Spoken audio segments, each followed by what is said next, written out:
జిల్లాకు ఒక ప్రభుత్వ మెడికల్ కాలేజ్ పెట్టాలని కేసీఆర్ గారు ఆలోచిస్తే జిల్లా బయట తెలంగాణ రాష్ట్రంలో జిల్లా కాని చోట ఒక ప్రభుత్వ మెడికల్ కాలేజ్ వచ్చిందంటే అది ఒకే ఒక్క నర్సంపేట. అది పెద్ది యొక్క కృషి, కేసీఆర్ గారికి ఆయన మీద ఉన్న ప్రేమ. సుదర్శన్ రెడ్డి గారంటే కేసీఆర్ గారికి ఎంతో ప్రేమ, ఎంతో నమ్మకం, ఎంతో విశ్వాసం. ఆయన మీద ఉండే ప్రేమతోని జిల్లా కాకపోయినా ఆ రోజు మాకు ఆదేశాలు ఇచ్చి నర్సంపేట ప్రజల కోసం, నర్సంపేటలో పెద్ది సుదర్శన్ రెడ్డి మీద ఉండే గౌరవంతో ఆ రోజు ఒక ప్రత్యేకంగా ఒక మెడికల్ కాలేజీని 500 పడకల ఆసుపత్రి ఈ నర్సంపేటకు మంజూరు చేయించింది కూడా కృషి పెద్ది సుదర్శన్ రెడ్డి. ఎన్నో ఉంటాయి. ఆయన ఎమ్మెల్యేగా గెలవకపోయినా ఈ ప్రజల కోసం తపన పడేవాడు.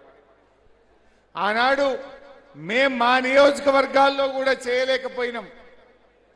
అగ్రికల్చర్ ఇన్పుట్స్ ను ప్రత్యేకంగా వ్యవసాయ పనిముట్లను, వేలాది పంప్ సెట్ మోటార్లను సబ్సిడీ మీద తెచ్చి నా రైతులకు అందిస్తానని తపన పడ్డాడు పెద్ది సుదర్శన్ రెడ్డి. ఎక్కడ కాలే ఈ రాష్ట్రంలో 2 నియోజకవర్గాల్లో జరిగింది.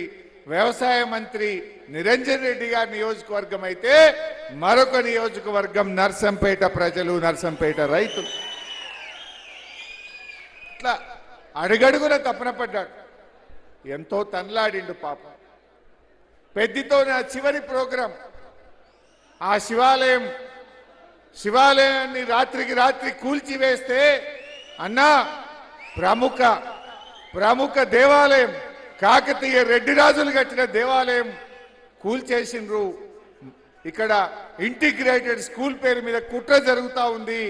నువ్వు రావాలి అంటే ఆ రోజు ఖమ్మం నుంచి పెద్దితో పాటు నేను పాల్గొన్న అంటే ఒక పోరాట కార్యక్రమంలో అదే చివరి కార్యక్రమం.